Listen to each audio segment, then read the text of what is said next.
All right. All right, so today I want to talk about the recurrent neural network.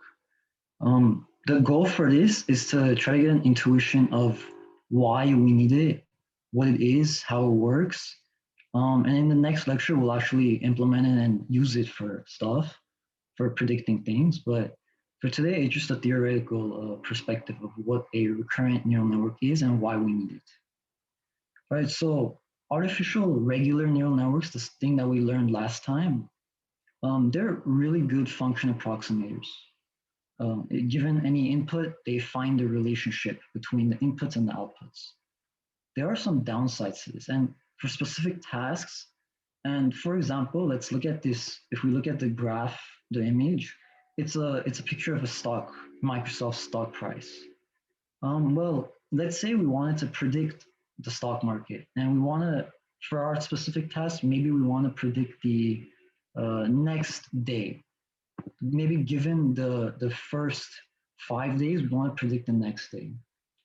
Well, we could try to feed this into a neural network, give it five inputs of the prior day, and the output will be the next day. But we'll actually find that it doesn't really generalize too well. It doesn't learn as well as it should. And the reason for that is because a regular neural network doesn't understand time. It doesn't understand dependence. And so what do I mean by that? Well, if we look at any stock price, and there's other examples too, but for for stock price, the price of today is dependent on the previous prices. For example, the price is $45. Well, that $45 is dependent on yesterday's price. And yesterday's price is dependent on the previous day's price, and so on. And so when we just try this for a regular neural network, it's not going to learn as well. It's not going to understand this dependence. And for example, last time we predicted hundreds and digits. Well, let's say we want to predict a six. The stat image of a six is not dependent on a different image or of the previous image, right? It's independent of any other data. And so for some tasks though, like stock prediction, like speech to text translation, like on your phone when you say hey Siri or hey Google, that's dependent when you're talking audio, that's dependent on what you said previously. And so there's a lot of different tasks that we can't rely on a regular neural network, and we need to use an artificial neural network for, or a recurrent neural network for that. So let's look at an example of another example of one of the problems with a regular neural network. And this example is taken from the MIT deep learning course. And if there's something you don't understand or that I'm explaining, I recommend you guys to watch their videos. Most of this lecture is inspired from them. But let's look at this example. The food was good, not bad at all. And let's say we're given a task, we want to predict the next word in this sentence. And our data is this sentence. Well, using the techniques we learned last time, which was one-hot encoding, we can encode words, right? Because we can't just feed in words into our neural network. A neural network doesn't understand words. It does understand values, though. And so if we were to one-hot encode a sentence, we could get an example output of this array right here. And this array, so for example, this first element would represent the word the. This second element might represent a different word, but it's a zero because we don't find that word inside of that element, inside of this sentence. So for example, this zero might represent the word hello, but there is no hello in the sentence, and so it's a zero. But this fourth element is, let's say it represents the word bad. Well, we find bad is in this sentence, and so that's going to be a one. And now let's look at the second sentence. The food was bad, not good at all. Well, that's a completely opposite sentence, right? The context and the meaning of the sentence is completely opposite from the first sentence. But if we look at the encoding, when we one-hot encode the second sentence, we see we get exactly the same encoding as the first one. For example, we have this one, which represents the word the. We find that in both one-hot encoded arrays. And same with every single element, all the words, we find the same words in the sentence, but they're completely opposite meanings. And so that's another downfall of a regular neural network in that there's no way it'll understand the context. There's no way it'll understand the difference between these two sentences.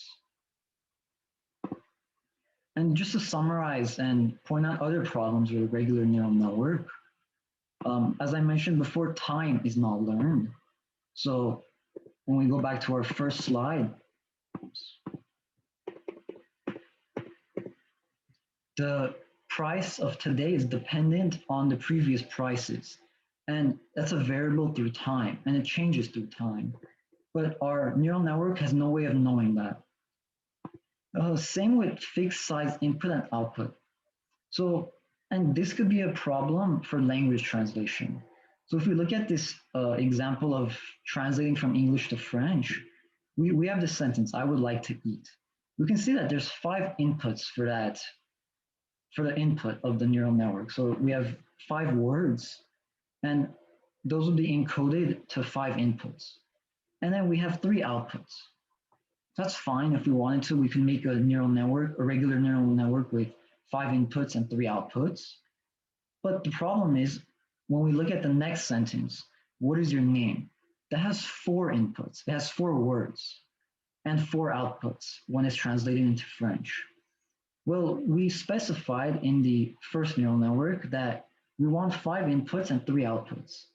But we can see that we're not limited to, we can't be limited to just 5 inputs and 3 outputs. We have to have a variable number of inputs and a variable number of outputs. For example, we might have the sentence, what is your name? And we need to have these 4 inputs and 4 outputs. But if we just had a neural network have 5 inputs, 3 outputs, it can't handle that. And there's no way of having a variable sized input. Same with order.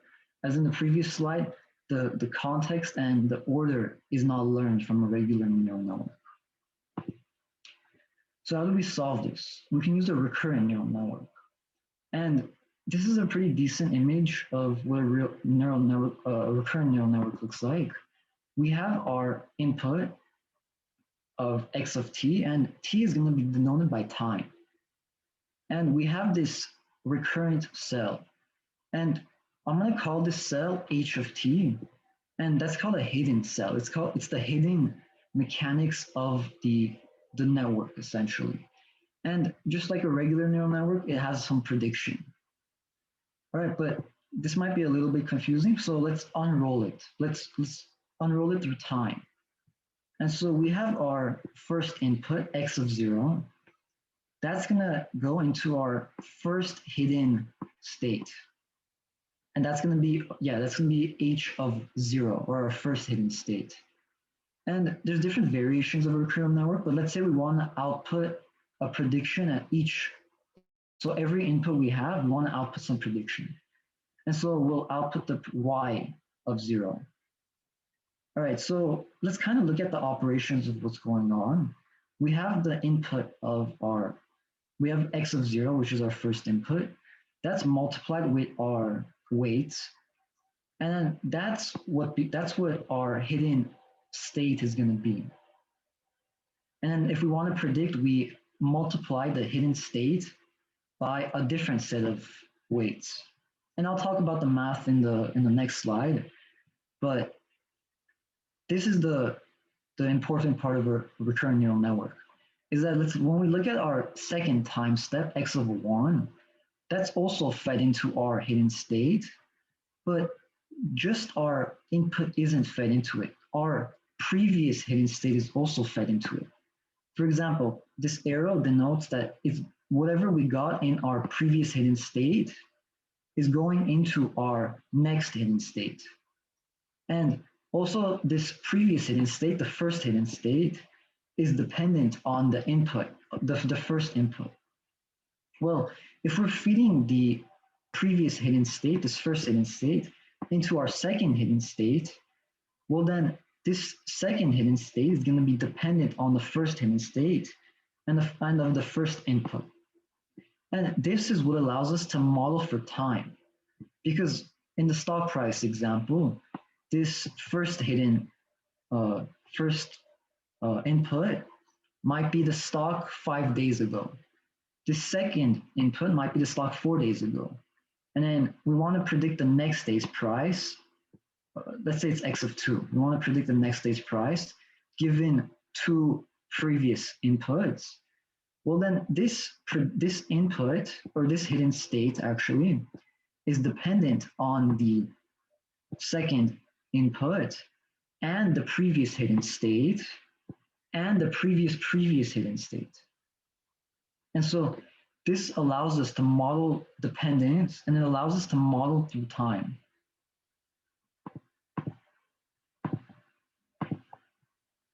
And so sometimes formulas make it a little confusing, but I think in this case, looking at the formula might clear up some confusion. And let's say we have our input x of t, and then we're gonna have our hidden state, which is the cell, our hidden cell. And we're gonna have our activation, our sigmoid, or whatever activation we want to use, just like in our regular neural network. And then let's ignore this part for now, but let's look at this part. We have our weight multiplied by our input plus our bias. All right, well, if we actually look into the previous, the first lecture, that's exactly the formula for a regular neural network, right? We have our weight times our input plus our bias.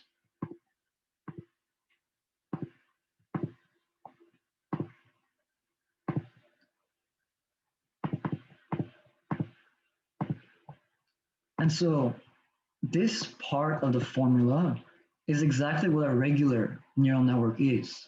It's the weight times the input plus the bias. The difference between a regular neural network and a recurrent neural network is this addition part, in that we're multiplying, we're having a different set of weights. So this weight is going to be different from these weights. So yeah, we're going to have a different set of weights. And when we use gradient descent, we're trying to learn a different set of weights at the same time. And so we're going to multiply this different set of weights by h of t minus 1. H of t minus 1 is our previous hidden state. And so this previous hidden state is this hidden state, but with the previous input. And this is the formula that allows us to model time and to model dependence. And same with the output. Let's say we wanted the output at each time step. The output would be a completely different set of weights multiplied by the current hidden state plus the bias. And so if you guys notice, there's actually 3 different set of weights. We have this hidden weight. We have the regular weight, which is the same as the regular neural network.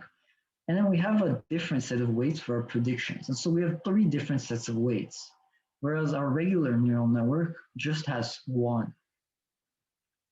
But this is the main thing that you guys should get out of this, is that the way we're modeling for time, the way we're modeling for dependence is this portion right here. It's that we're able to take our previous hidden state, and our previous hidden state is dependent on our previous input, and we're multiplying that by our weight plus our bias. And so we're allowed to model for time.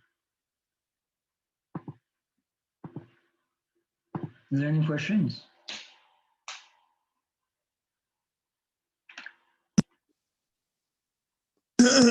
Sorry, excuse me. Could you go back to that last slide really quick? Yeah.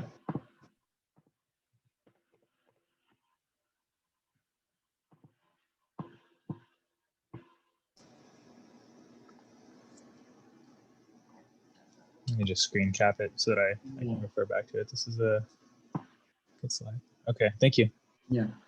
All right, so there's different variations also to a recurrent neural network. The one that we talked about, where we have a prediction for each input, that's going to be by this image.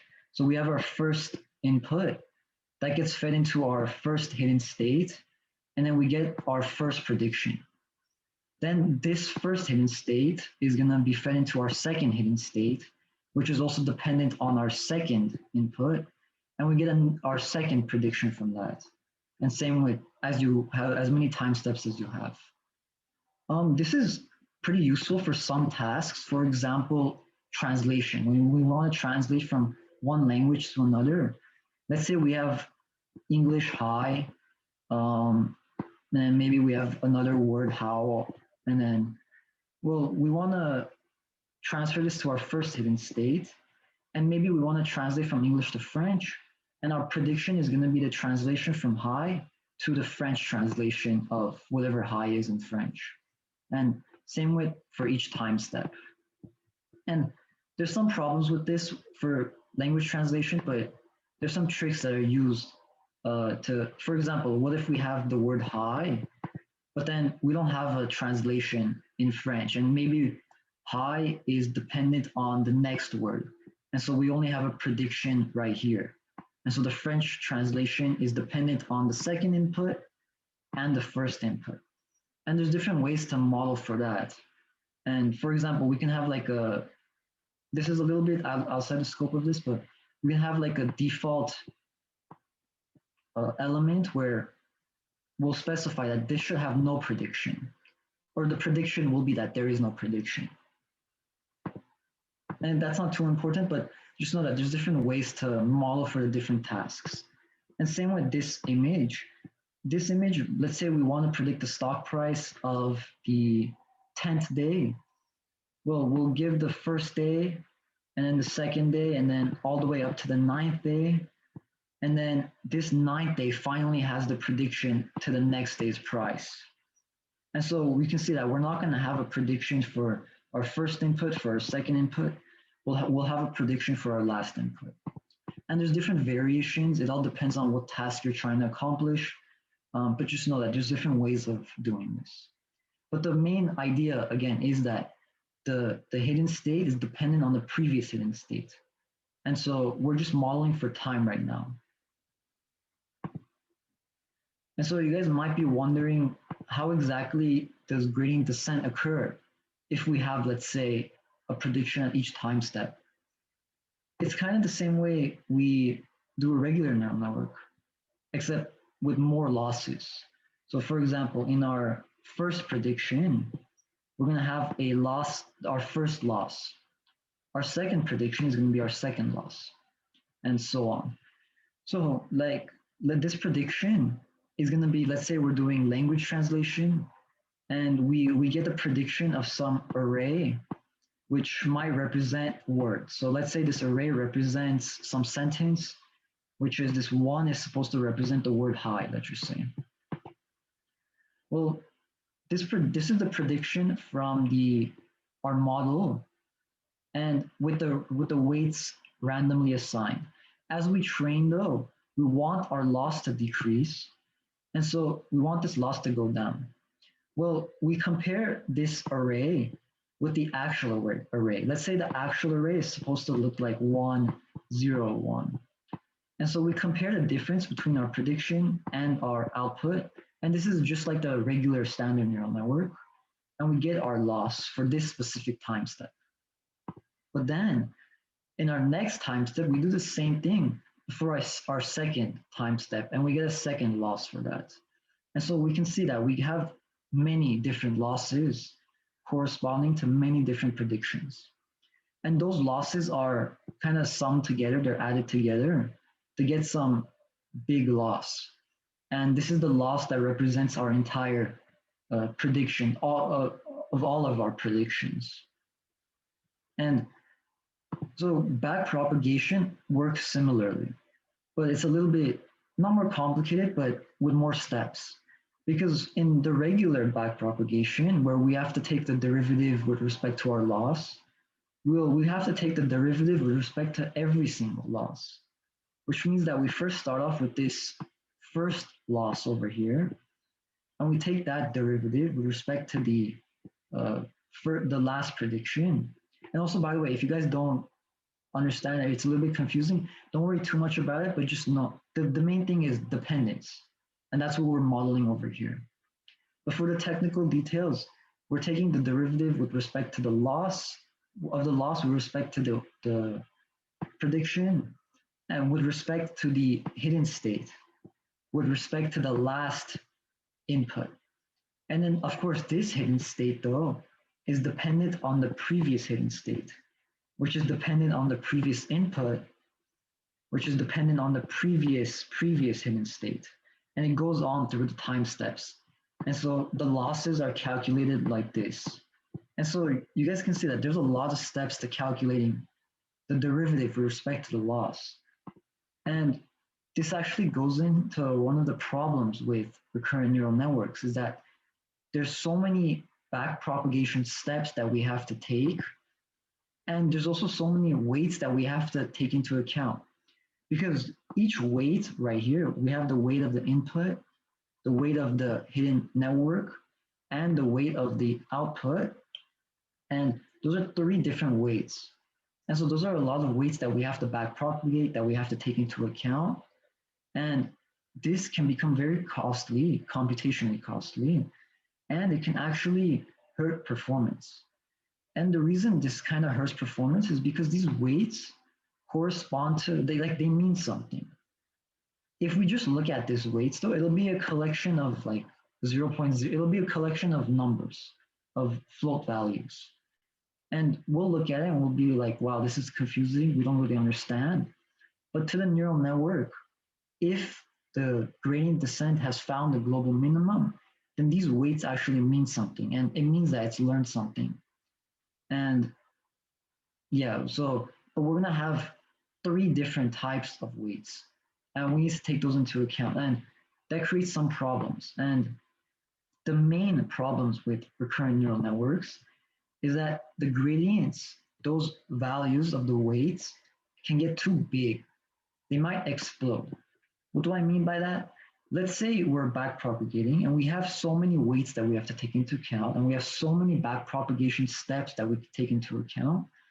The gradient might increase so much that, let's say, it goes to like 1,000,000, right? Well, we have that 1,000,000, and then we multiply it by our inputs, by our x of I. Well, if we multiply anything by a really large number, we're going to get a really large number. And so this large number is going to correspond to a bad prediction because we use these weights to predict. Well, because our weights are so large, and there's no way it can get smaller because we're trying to get it smaller, but the gradient is already so large that there is really no way to make it smaller. And so there's really no way to get it to be a good prediction. And it's the same way with gradients becoming too small. They could actually vanish. And this means like they could become so close to zero, like 0.0001. And again, if we multiply a really small number by some input, we're going to get a really small number. And it's the same way. This might be some local minimum where we're trying to get it to be a global minimum. We're trying to make it learn. But because the weights are so small, anytime we try to multiply it by the input, it just continues becoming a small number. And we can never get out of that local minimum. And so we can never actually learn and generalize well. And there's different ways to solve this problem, but the common way is to use a variant of the recurrent neural network, which is the LSTM. And the LSTM is actually pretty similar to a recurrent neural network, but with more steps. And yeah, before I talk about the LSTM, does anyone have questions?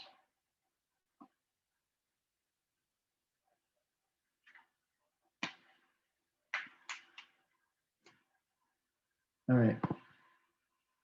So yeah, so the LSTM, this is going to be the image of one recurrent cell or of our hidden state. This is going to be the image of our LSTM. As you guys can tell, there's kind of a lot going on with LSTM. It might look a little confusing. And the goal of when I'm going to teach the LSTM, it's not to understand the minor details of it, but it's to understand what it is what it's doing, and why it's important. And so before that though, let's compare let's look at the recurrent cell. We're gonna have our input x of t. That's gonna be fed in along with our previous hidden state. Remember, this is nothing new. We're taking our previous hidden state, we're taking our current input, and we're applying some activation to it. That activation then goes on to some other prediction, and it also goes on to the next hidden state. It's applying the weight, it's applying the matrix to the next hidden state. So the next hidden state can use it. And yeah, this is just taking the current input with the previous hidden state. And again, this is just modeling for time and dependencies across time. The recurrent neural network is kind of doing the same thing with more steps. So the LSTM is doing the same thing with more steps. So we can see that it's taking in the same previous input, it's taking in the current input, or sorry, it's taking in the previous hidden state, and it's taking in the current input. There's a lot more steps though. And these steps are, I'll explain what these do and why they do it. And also what this is, this C of t minus 1. Well, we know that t minus 1 represents the previous time step. And so this is getting the previous C. And at the end of it, it's also outputting the next C along with the next hidden state. But what exactly is this C? This C is, think of this like information flow. We're taking in our recurrent state, the information that we have is our hidden state. It's what we get when multiplying our previous hidden state and our current input. And that's what our information is. And that's what we use for our prediction. For an LSTM though, that's not what our information is going to be. Our information is going to be dependent on our hidden states, but it's going to be a little bit better. It's going to be a little cleaner, and it's going to allow the LSTM to learn, generalize, and learn better. Because in the recurrent neural network, we had the problems of the gradient become too big and the gradient becoming too small. But LSTM solves for that. And the way it solves for that is with 4 steps.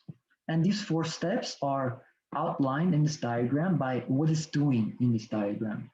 And the first step is it forgets irrelevant information. The second step, it stores relevant information. Third step is it updates. What it's updating is this information flow, the information that we want.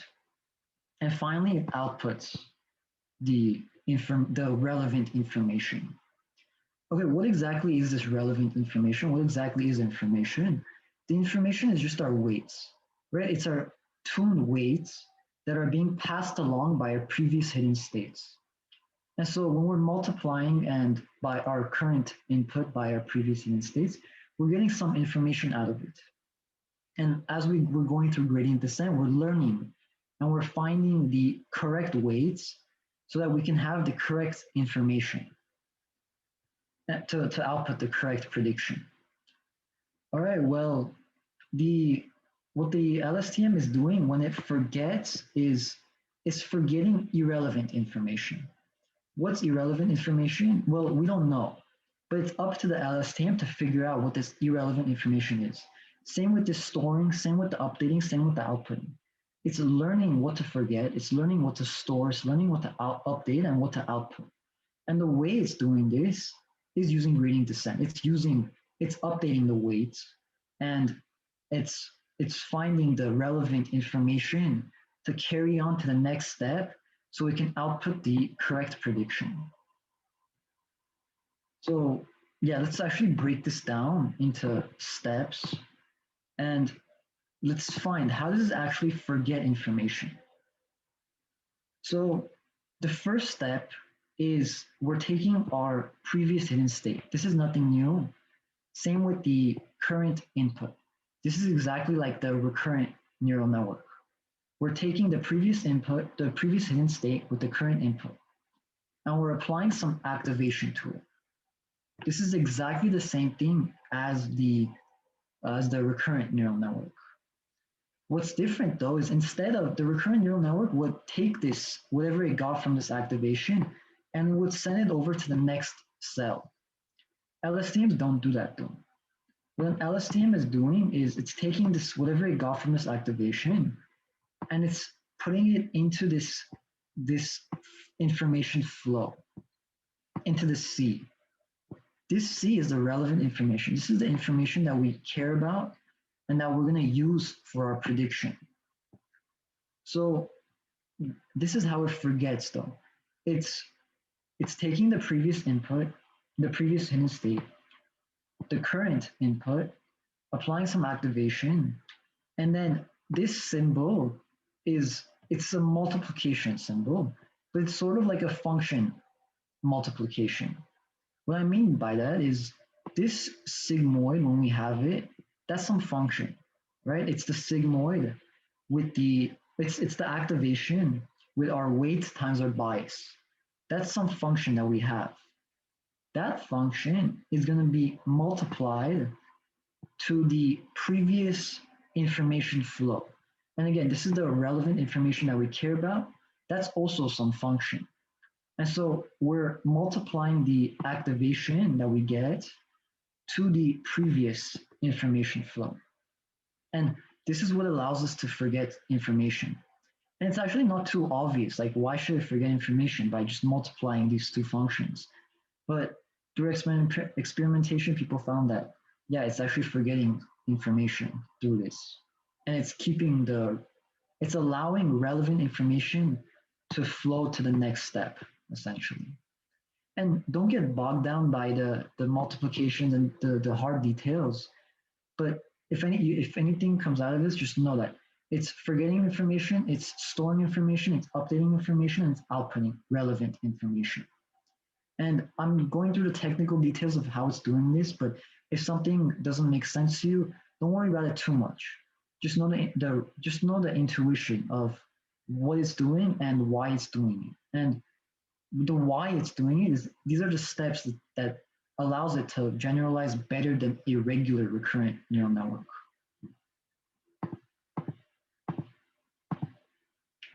So the next step is storing information. And how does it store information? We can see we're again, just like the recurrent network and just like the forgetting steps, we're taking the previous hidden state and we're taking the current input instead of, and we can see that this is the forgetting operation, right? This is how it forgets.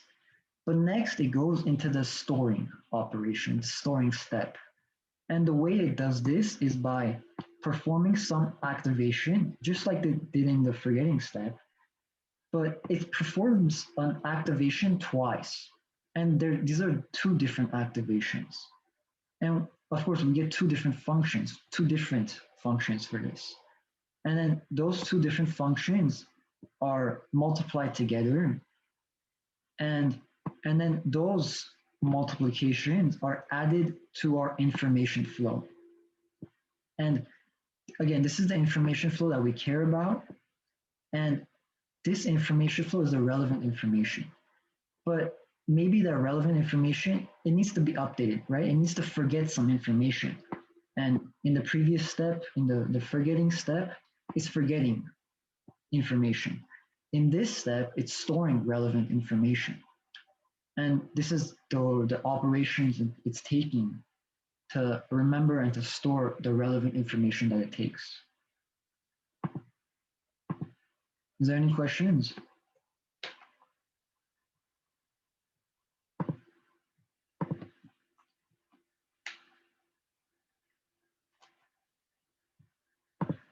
All right. So yeah, the next step is the output step. And again, we're going to have our previous hidden state. We're going to have our current input. And like before, this is our forgetting step. This is our storing step. Now we're going to have our outputting step. what is it outputting? It's again doing an activation on the previous hidden state and the current input. It's finding the function to that activation. Then it's taking this tan H. What is this doing? This is taking the relevant information flow and applying some activation to that information flow.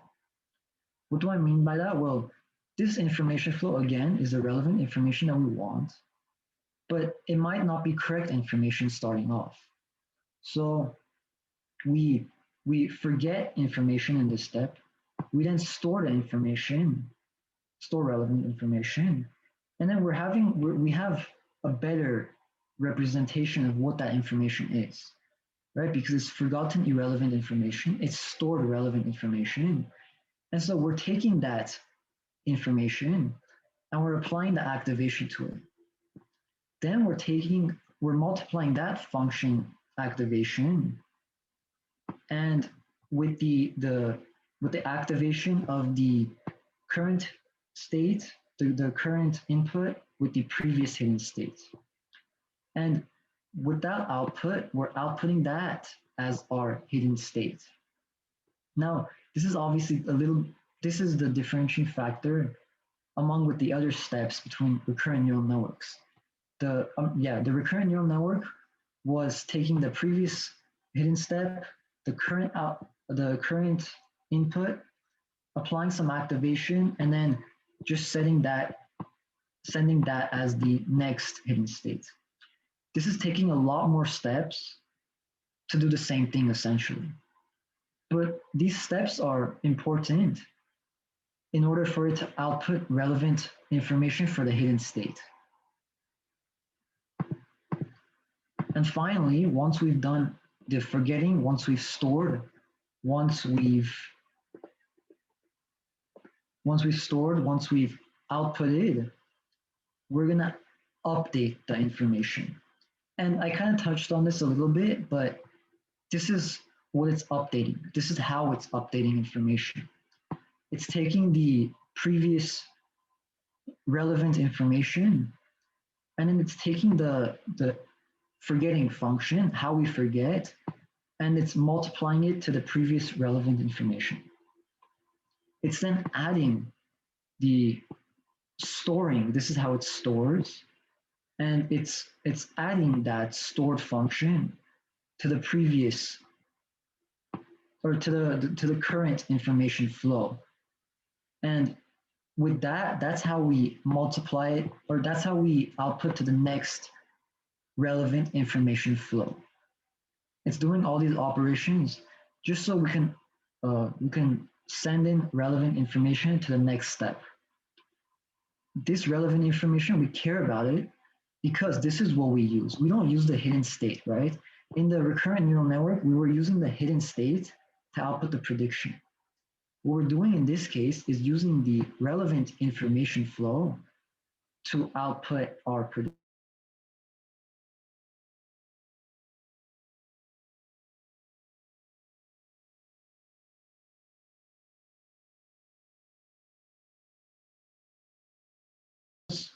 But just know that the main idea between this is that we're taking the previous hidden state and we're having dependence, time dependence of the current state of the current input with the previous hidden state. And the only difference between a regular LSTM and the recurrent neural network is that we just have more steps to output the next state, essentially. And this has a lot of benefits, right? Because when we actually use backpropagation, you may remember in the recurrent neural network, we have we had to backpropagate through every single time step. In this case, all we're gonna do is we have our loss, right? We have our loss at time step t. We're gonna take the derivative of this loss with respect to our prediction. But then instead of going through all the different time steps, all we're doing is we're going to backpropagate only through the relevant information. So it doesn't go through the hidden state, it doesn't go through the current input, but all it's doing is back propagating with respect to the current with the relevant information state with this CFT. And so this allows it to flow more continuously, more naturally. And this solves the problem of what the recurrent neural network had, which was the vanishing and the exploding gradients. This solves that problem. And that's pretty much the what a recurrent neural network does with the LSTM. It allows for time dependence. It allows us to model time. It allows us to model order. And this is numerous applications, if it's not obvious already. A version of an LSTM or a version of a recurrent neural network is sitting on your phone right now. When you call OK Google, when you call Siri, that's an LSTM because audio is a form of dependence, right? What you say right now and the words coming out of your mouth, along with the way you say it and how you say it, is dependent on what you said before. Maybe a couple milliseconds before, maybe a couple seconds before, but that's all dependent on the prediction. And this is used in self-driving cars. It's used almost everywhere. And so if you need to model for time, then the recurrent neural network and the improvement of an LSTM is the way to go. And that's pretty much it. Do you guys have any questions?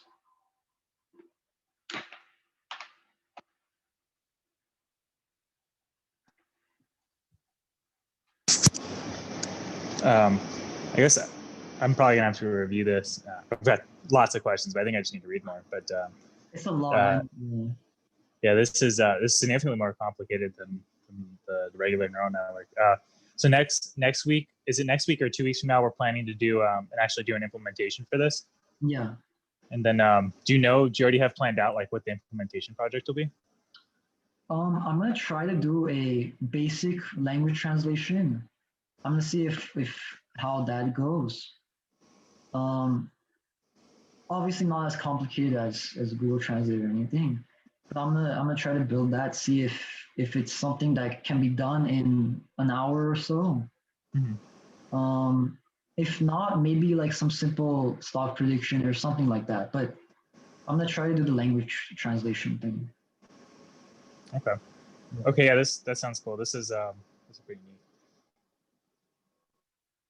Yeah, and don't try to get bogged down by the details.